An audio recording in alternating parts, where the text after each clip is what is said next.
On étudie le DAF, même Aleph, dans Maseret Nedarim, nous reprenons de ligne à la fin du DAF, même Amoud Bet, Rabbi Amin, qui ont une autre Girsa où c'est marqué Rabbi Avin, Amarab, ça permettrait de lier cette nouvelle halakha à ce qui était dit précédemment. Rabbi Avin ou Rabbi Ami, Amarab, disons en Nodra, Mayirti Veata Ben Adam, Aselecha Kilegola. Marqué dans le prophète Yecheskel que lorsqu'il parle de la galoute, il nous dit de préparer Kelegola, des ustensiles pour la galoute. Il nous dit ici la Gemara, Zoner ou Ka'ara Veshatiach sont trois ustensiles de première nécessité que Akadosh Baruch Hu nous prévient que nous n'aurons pas en galoute, donc il faut les préparer. Ner, donc c'est la bougie pour s'éclairer. Ka'ara, c'est l'assiette dans laquelle on peut manger. Et Shatiach, c'est une peau sur laquelle on peut dormir ou éventuellement aussi manger. Et dans le même genre, la Gemara va expliquer ce qui est marqué dans les parachiotes qui parlent dans des varim, qui parlent kitavo des klalotes, de ce qui arrivera en Am Israël en galoute s'il n'écoute pas Kadosh Baruch Hu.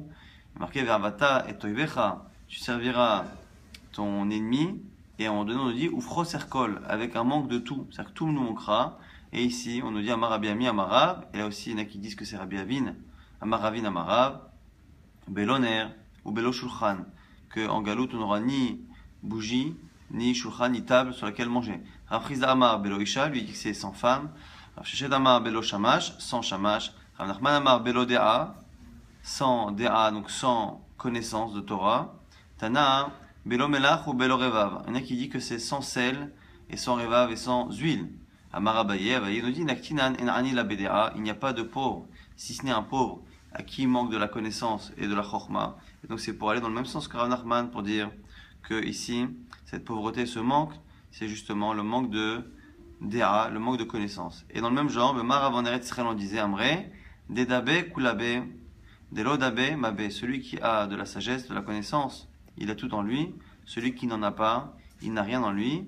Dakane Machaser, Dalokane Makane, celui qui a acquis justement cette connaissance, qu'il a non seulement apprise mais qu'il a retenue, eh bien il a une acquisition.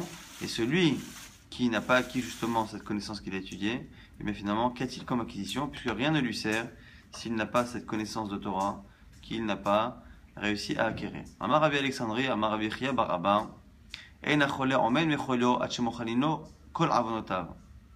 Chez les Mar, le nous dit Rabbi Alexandrie au nom de Rabbi Chia bar Abba, un homme n'est guéri que si on lui a pardonné toutes ses fautes.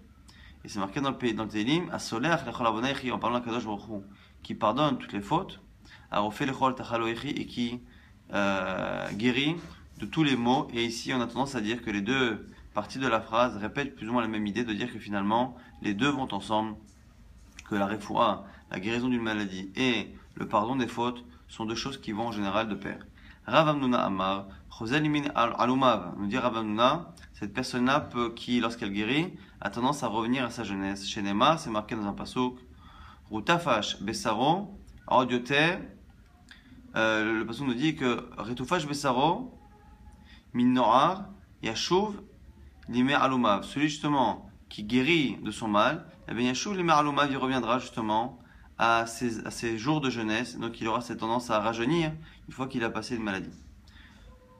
On nous dit aussi que Kol Mishkavo Afarta Becholio, Amar Rav Yosef, Lomar de Mishakach Nimudo, c'est marqué là-bas dans le verset que Kol Mishkavo Afarta Becholio, que sa couche elle a été retournée par cette maladie. On nous dit Rav Yosef que la personne qui tombe malade, eh bien oublie son étude, et justement Rav Yosef qui donne cette halakha-là a vécu justement cette chose-là. Rav Yosef Khalash lui-même est tombé malade, il a et il a oublié son étude. Adré Abaye Kame, et Abaye lui rappelait justement toute la halachot qu'il avait entendue lui-même de Rav Yosef. Aïnou, de Bechol Durta Amrinan, c'est ce que l'on dit souvent dans le chasse. Amar Rav Yosef, Lo Shmi Ali Adashmata, lorsque Rav Yosef entend une halakha qui dit qu'il ne la connaît pas, à ce moment il lui répond Abaye Amar Ali Abaye, At Amritani Alan, c'est toi qui nous l'as apprise, mais Hamatnita Amritani Alan, et Abaye a même la gentillesse de rappeler à Rav Yosef la source à partir de laquelle Rav Yosef avait donné cette halakha. Kavagme Rabbi Tlat Asre Ape Ilichata Agmara le Rabbi Chia. Lorsque Rabbi Danassi a appris 13 fois, 13 compréhensions de la halakha, donc 13 compréhensions de la Mishnah, il a commencé à les enseigner à Rabbi Chia. Shiva Amineon, 7 parmi les 13. Les sauf Khalash Rabbi, mais à la fin des 7, Rabbi est tombé malade et donc il a oublié une partie de son étude. Ada Rabbi Chia Kame, An Ushiva Ape Dagmere, Shita Azdu. Donc, qu'est-ce qu'a fait Rabbi Chia? Il a pu réapprendre à son maître les 7 manières, les 7 compréhensions qu'il a reçues. Il a pu les lui rendre, mais les 6 qu'il n'avait pas apprises, il ne pouvait pas les lui apprendre. Qu'a-t-on fait? Avahu Katsra, Avashmiale les Rabbi, Kedavagaris Leo. Il y avait un koves, un blanchisseur, qui était présent chaque fois que Rabbi enseignait la Torah, et donc il avait entendu les 13 compréhensions de la Mishnah. Azal Rabbi Chia Begabar Yaton, et Rabbi Chia est parti chez lui apprendre les 6 compréhensions restantes. Begabar Yaton Gaber Katsra, Vata Vadhan Yaton Kame Rabbi, et il a fini par revenir les apprendre à Rabbi. Kadaver Chazele, Rabbi la Katsra, lorsque Rabbi du coup voyait ce blanchisseur, qui de manière indirecte lui avait permis de récupérer une partie de sa Torah, Amarle, Rabbi Ata Asita Oti, Ve'et Chia. À ce moment-là, Rabbi Yehudanasi, elle l'appelait Rabbi, il l'appelait mon maître. Tu m'as fait moi et tu m'as fait Rabbi Chia, c'est-à-dire que tu nous as permis à moi et Rabbi Chia de connaître la Torah. Il y a qui disent qu'il ne disait pas ça, mais simplement Rika Male, Ata Asita et Chia, Chia Asauti, toi tu as fait Chia, toi tu as enseigné la Torah à Rabbi Chia, et Rabbi Chia m'a enseigné la Torah. Ici, quelle est finalement la différence entre les deux versions? Le Maran nous dit que c'est, est-ce que lorsque l'on a quelqu'un qui a appris la Torah à mon Rav, qui lui-même a appris la Torah, est-ce que je me dois de considérer celui qui a appris à mon Rav comme mon Rav ou non? Et c'est ici les deux versions. Dans la première version, on voit que ce blanchisseur, même s'il n'a rien appris à Rabbi, comme il a appris à Rabbi Chia, qui lui a appris à Rabbi, eh bien, Rabbi le considère comme son maître, ce qui n'est pas le cas dans la deuxième version. Et c'est ça plus ou moins l'idée, comme ça qu'explique le Maharal, les deux versions de cet enseignement. Marabi Alexandrie, Marabi Chia Baraba, Gadol Nes Shinasa Lechole, Yotem Minanes Shinasa Lechanani Mishael Va'azaya. Plus grand est le miracle qui est fait à un malade qui est guéri que le miracle qui a été fait dans la fournaise avec Hanania, Mishael Va'azaya. Pourquoi? Shel Hanania, Mishael Va'azaya et Shel Hediot. Akol Yecholim Lechabota. Parce que le miracle qu'il y a eu au moment de Mishael, Hanania et Va'azaya, c'était un feu, et finalement ce feu-là, Hachem a fait en sorte qu'il ne soit pas brûlé, mais n'importe qui aurait pu l'éteindre.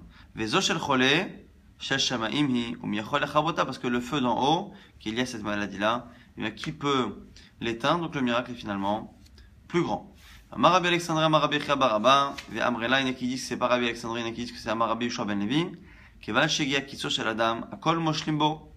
Lorsqu'arrive la fin d'un homme, le moment où il doit mourir, eh bien, tout le monde peut le dominer et le tuer. Chez Neymar, c'est marqué au sujet de Caïn lorsqu'il a tué son frère. Il savait que du coup, il était passible, lui, normalement, de mort. Et il avait peur, il a dit à Kadosh Baruch Hu, qu'il craignait que Vehaya Kol Mosei Yargeni, de peur que chaque personne qui me trouve me tue. Donc, du coup, on voit ici qu'on a une allusion à ce fait-là, que lorsque quelqu'un doit mourir, tout le monde a la possibilité, justement, de lever la main sur lui et de le tuer. Rav Amar, il y en a qui disent qu'on l'apprend d'ailleurs. Minaden Kra, de cet autre verset. En Teilim, Kuftutet, les Mishpatecha Amdu Hayom, Kiakol Avadecha. Lorsque quelqu'un, justement, les Mishpatecha Amdu Hayom, il se dresse aujourd'hui pour son jugement, Kiakol Avadecha, à ce moment-là, tout le monde est le serviteur d'Akadosh Baruch Hu pour lui appliquer son jugement et le tuer. Et la Gemara va rapporter ici deux marasim, deux histoires pour illustrer cette chose-là. Rabba, Barshila, Amrule Shachiv Gavra Gavoa, Avarachiv, Girdon Azutra, Mata Titora, Istavit Shadie Vekashachiv. Il y avait un homme très très fort qui se promenait sur une petite mule qui, lorsque cette mule est arrivée devant un pont, a eu peur, a eu un moment de folie et l'a jeté dans le fleuve et il en est mort. Et du coup, c'était ici une mort qui paraissait inattendue pour quelqu'un de cette force physique. Car c'est à ce moment-là que Rabba Barshila a dit lui aussi, on lui applique ce statut-là. Le Mishpater Amdoyom, c'était ton heure à toi, et donc finalement, n'importe quel animal bénin, non dangereux, a pu finalement mettre à mort cette personne-là. Shmuel, Chaziel Laou, Korkita Da'akrava, Yativa Alakrokta, Avranahara. Il a vu un jour, Shmuel, un scorpion, être sur le dos d'une grenouille et traverser le fleuve. Donc traverser le fleuve de manière assez anormale. Tarka Gavra, Umaït. Et lorsqu'il a passé le fleuve, ce scorpion-là est parti piquer un homme et le tuer. Car Ali Mishpatecha Amdoyom, à ce moment-là, il a dit aussi le même verset. c'était ton heure aujourd'hui. Donc c'est pour ça que ce scorpion-là a eu cette possibilité de traverser de manière assez originale le fleuve, justement pour le tuer. C'était son heure, donc il fallait mourir. Amar Shmuel, En Mevakirin Tachole, et là chez Micha Shel Hazato Haman nous dit ici Shmuel, on ne va rendre visite qu'à celui qui a eu justement le soleil qui s'est levé, qui a vu le jour se lever et qui a été renforcé par ce soleil mais qui n'a pas justement guéri. La Gemara dit quoi? C'est possible qu'on ne va voir que ces gens-là. La Fouké Maï, de quoi parles-tu? Qui ne doit pas t'en voir? La Gemara nous dit la Fouké Hadetanya. Non. En fait, ce qui veut dire, c'est qu'il y a certains malades qu'on ne doit pas voir. Rabbi Yosef ben Prata, Rabbi Mishon Rabbi Eliezer, non Rabbi Eliezer, En mevakirin lo chole ma'im velo chole ain velo mechusha rosh. On ne rend pas visite à quelqu'un qui est malade au niveau des intestins, velo chole ain, ni qui a des maux qui sont liés aux yeux, ni des maux de tête. Bish lama chole ma'in mishon kisoufa. La Gemara dit je comprends. Les douleurs intestinales, c'est parce que c'est une honte pour la personne de devoir aller à chaque fois faire ses besoins. Et la chole ain mechusha rosh, mais celui qui a mal aux yeux, mal à la tête, pourquoi? Bishom de Rabbi Yehuda. Ce que Rabbi Yehuda nous disait, Dibura, Kasha, Laina, ou Malel et Ishta, parce que la parole est mauvaise, néfaste. Pour celui qui a mal aux yeux, c'est quelque chose qui dérange lorsque la personne parle, mais par contre, ou Malel et Ishta, c'est bon pour celui qui a de la fièvre. Amar Rava, au sujet justement de la fièvre, Rava nous dit, Ha Ishta, il a des par 20 cas des malacha des mota, Ma'ale. Nous dit Rava que la fièvre, lorsqu'elle n'est pas l'envoyé de l'ange de la mort, eh bien, elle fait du bien à l'homme, elle permet justement de le protéger. Qui chizra les dicles comme les ronces qu'il y a autour d'un arbre, d'un palmier qui le protège des animaux. Chad litlatinyomin lorsque c'est à un rythme de une fois par mois. Qui tiriaki les goufa, c'est aussi bon même nous dit Rava qu'une sorte de mélange de médicaments qui permet à la personne justement de se protéger. Donc ça, cette capacité justement à immuniser la personne d'autres maladies. Rav Nachman bar Yitzchak Amar, Lohi, Velo Teyaka, nous dit ici Rav Nachman bar Yitzchak, je préfère ne pas avoir de fièvre, ni son avantage, ni son inconvénient, tellement une fièvre qui dégénère peut entraîner quelque chose de grave, voire la mort de la personne. Amar Abamar bar Yonatan Amar Rav Yechiel, Arsan, il a fait le Cholé les Fouato, nous dit ici Rabba, le fils de Yonatan, au nom de Rav Yechiel, eh bien, que Arsan, c'est bon pour un malade, pour le guérir. Alors, c'est quoi ce Arsan? On va avoir aussi deux versions. Quoi qu'il arrive, tout le monde sera d'accord de dire que c'est finalement de l'orge dont on a enlevé justement les écorces. Et ce sont en fait à chaque fois de l'orge d'une vieille récolte qui est triée justement dans un tamis et qui est justement les premières choses qui sortent de ça. Simplement, première version, on parlera des grains eux-mêmes. Dans la deuxième version, on parlera de la farine. Mayarsan, Amar Rabbi Yochanan. Rabbi Yochanan nous dit, première fois, Chouchla de Sare Atikata. Donc, c'est des grains d'orge anciens, mais qui n'ont plus leur écorce. Des Reshnafia qui sortent en premier du tamis lorsqu'on les trie. Amar Abaye, Baye nous dit là-dessus, Baryan Bishula, Kain Bisra des Torah, comme ils sont durs, ils ont besoin d'être cuits longtemps comme de la viande de taureau, qui est une viande dure qui a besoin de beaucoup de cuisson. Rav Yosef Amar, Smide de Sare Atikata de Reshnafia, lui dit que c'est la farine de cet orge ancien qui sort en premier du tamis. Donc, mais là-dessus, encore une fois, Abaye nous dit, Amar Abaye, Baryan Bishula, qui sera des Torah, ça aussi, ça nécessite une longue cuisson comme la viande de taureau. Amar Rabbi Yochanan, Bordam, En Evakirin, mais En Maskirin Shemo. La maladie de Bordam, eh bien, on ne va pas avoir ce type de malade et on ne mentionne pas le nom de cette personne-là associée à la maladie. Pourquoi? Maïta'ama, pourquoi on ne va pas le voir? Rabbi Lazar, Mipne Sheo Kemanan Novea. Parce que celui qui a cette maladie intestinale a tendance justement à avoir un débit qui est constant, qui fait que la personne est obligée d'aller aux toilettes très très fréquemment. Rabbi Lazar, la manicrochemo Bordam, prend l'appel Bordam. Sheo Kemanan Novea, pour la même raison. Bordam, c'est une allusion à la fois aux pertes de sel, aux pertes de sang. Bord, c'est un puits, dam, c'est le sang. Et donc, du coup, puisque le nom de la maladie connote le symptôme, qui est un symptôme qui n'est pas très respectueux pour la personne qui est concernée, ben, on évite de mentionner le nom de la personne en public associée à cette maladie-là. On avait dit dans la Mishnah que lorsqu'il y avait un éder entre deux personnes, eh bien, on pouvait guérir la personne qui a un éder normalement, qui ne peut pas profiter de moi. On a le droit de lui faire refoua ta nefesh, une refoua de nefesh, de l'âme, mais pas une refoua de l'argent. On me rappelle au refoua ta nefesh, aval le refoua de maman. La Gemara essaie de comprendre c'est quoi cette différence. Eric Katane. Il est madé refoua ta nefesh bechinam, Urfouat mamon besachar, nous on pense que c'est le même type de guérison. Simplement une fois gratuite et une fois payant. L'agma dit, mais on aurait dû dire, litne, mais rappelez au mechinam, avalo besachar, on aurait dû dire, il le guérit gratuitement, mais pas de manière payante. Pourquoi dire qu'il lui fait une refoua du nefesh, de l'âme, une refoua de l'argent? Quand on guérit quelqu'un contre de l'argent, on ne guérit pas son porte-monnaie. Et quand on lui fait gratuitement, on ne guérit pas son âme. Et là, refoua nefesh, gufo, refoua mamon, behemto. Finalement, la différence c'est quoi? C'est refoua nefesh, c'est la refoua de la personne elle-même. Refoua mamon, la refoua de l'argent, c'est la refoua de ce qui appartient à la personne, c'est la refoua de son animal, behemto. Et là-dessus, on nous dit, Marazutra, Bartuvia, Marav, non Rav, Avalomealo, Simploni Afela, Simploni Rala. Mais par contre, même si on ne peut pas guérir la bête d'une personne qui n'a pas le droit de profiter de moi à cause d'un éder, on a le droit de lui donner un conseil médicamenteux pour guérir son animal.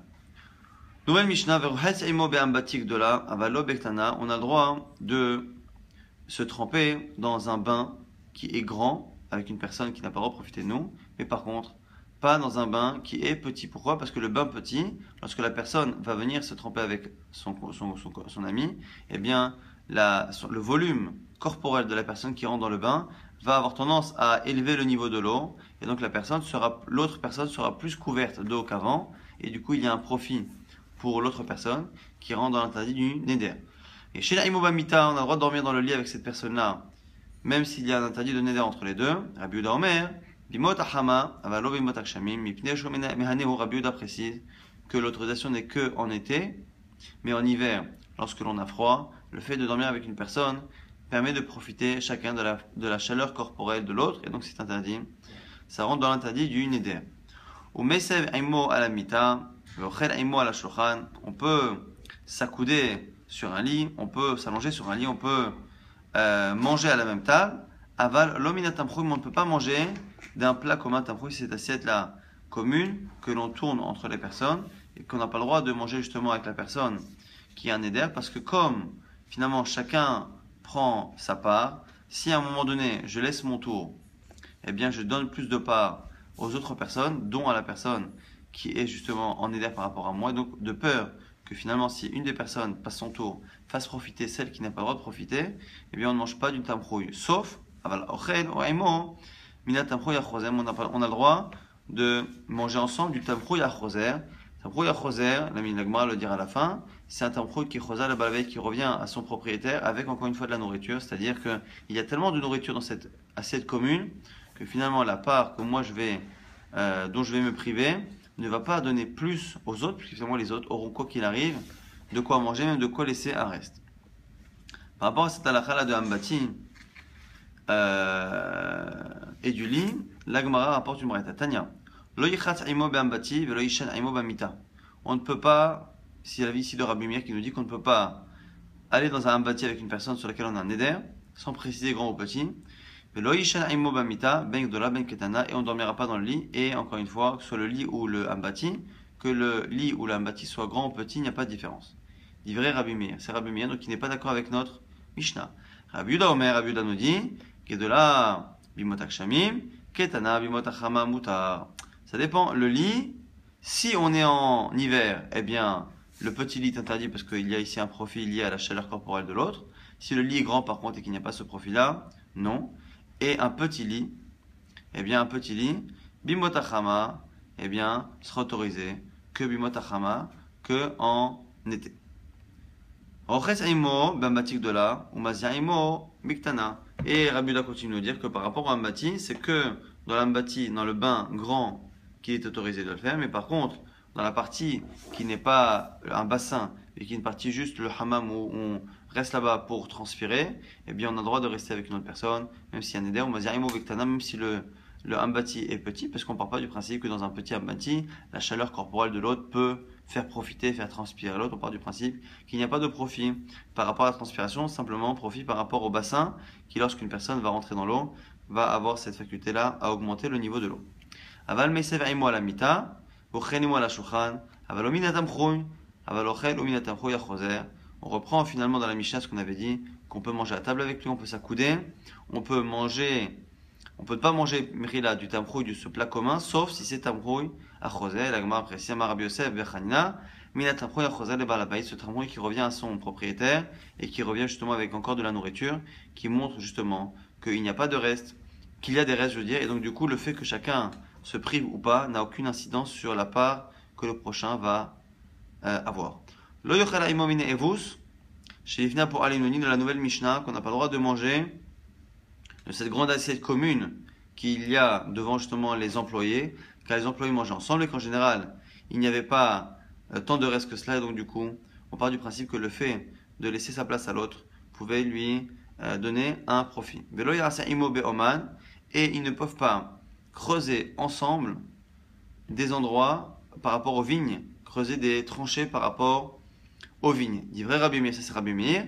Chachamim omrim, Chachamim disent, oh c'est, non, il peut le faire tant qu'il est loin de lui. Quel est ici le problème de creuser dans des tranchées qui sont à côté les unes des autres? C'est que le fait de creuser finalement dans mon terrain va avoir tendance à ramollir, à rendre un peu plus meuble la terre qui est à côté. Donc si c'est mon prochain qui est à côté, je vais lui ramollir sa terre, et lorsqu'il va devoir la labourer, il aura finalement une terre qui sera plus facile à labourer qu'avant le fait que moi je travaille ma propre terre. Donc du coup, si je ne peux pas faire profiter mon voisin à cause d'un éder, je ne peux pas, dans certains cas, labourer mon champ ou les tranchées de mes vignes de peur de lui faciliter le travail. Alors ici, nous on a l'impression au départ que Rabbi Meir n'interdit que lorsque l'on est proche.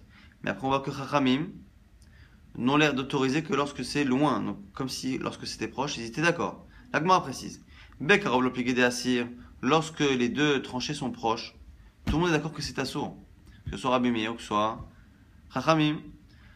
Et Kamer appelé les Harakame parce qu'effectivement, il a tendance à ramollir la terre de son prochain. Qui pliguait, la marloquette est Berachok. Lorsque c'est éloigné, Rabbi Meir ça va. Gazrinan Rachok Mishum Karov, Rabbanan c'est vrai. Le Gazrinan, on a une marloquette Rabbi Meir Chachamim. Est-ce que même lorsque c'est loin, on évite de le faire de peur, qu'on finisse par le faire de près, qu'on fasse un vrai profit ou pas? C'est un marloquette entre Rabbi Meir et Chachamim. On va très rapidement récapituler tout ce qu'on a vu dans le DAF. On a vu que malheureusement en exil, eh bien Kadosh Baruch Hu pouvait même nous enlever les ustensiles minimum qui sont justement l'assiette, la table, le nerf, le shamash, quelqu'un pour nous servir, et même la chokhma, la déa, qui fait partie de la haniyut, qui peut être enlevée en galout. On a vu aussi que celui qui guérissait, eh bien en général, ça voulait dire qu'on lui avait pardonné ses fautes. On a vu aussi que celui qui guérissait en général retrouvait une certaine jeunesse. On a vu que celui qui était malade, eh bien, avait tendance à perdre son limouz, ce qui était le cas de Rabbi Yosef, et aussi en partie de Rabbi Danassi. On a vu aussi plusieurs mémorotes qui disaient que celui qui guérit d'une maladie, eh finalement, bénéficie d'un miracle plus grand que celui qui est sauvé d'une fournaise ardente, comme celle de Hanania et Michel Bar Azaria. On a vu aussi que lorsque quelqu'un devait mourir, que c'était son heure, eh bien finalement tout ce qu'il avait autour de lui pouvait servir d'envoyer d'Akadosh Baruch Hu pour le mettre à mort. On avait cité 2 versets pour essayer de trouver la source de ce marasé-là. On a vu aussi que on ne va pas voir 3 types de malades, ceux dont la parole peut déranger, donc comme ceux qui ont mal à la tête ou mal aux yeux, et ceux qui ne peuvent pas recevoir de manière décente, et c'est souvent ceux qui ont des problèmes intestinaux. On a vu aussi qu'il y avait une marloquette, est-ce que finalement une fièvre qui est non dangereuse, est-ce qu'elle est bonne pour la santé ou est-ce que mieux vaut l'éviter? Marloquette entre Rava et Rav Nachman bar Yitzhak. On a vu également aussi qu'il y avait de l'orge d'une ancienne récolte qui pouvait être bonne pour la santé, pour un malade, et il y avait une discussion si on parlait ici de ces grains sans leurs écorces ou de la farine qui sort de cela. On a vu aussi que les maladies qui étaient liées à des problèmes intestinaux, on évitait à la fois de les visiter, à la fois de mentionner quand le nom de la maladie connote réellement le symptôme qui est honteux, eh bien on évite de dire la maladie et le nom de la personne à voix haute. On a vu aussi que Refouat Hanefesh et Refouat Mammon, c'était le fait qu'on avait le droit finalement de soigner une personne, même s'il y a un éder, parce que c'est une mitzvah, mais qu'on n'a pas le droit de soigner sa bête.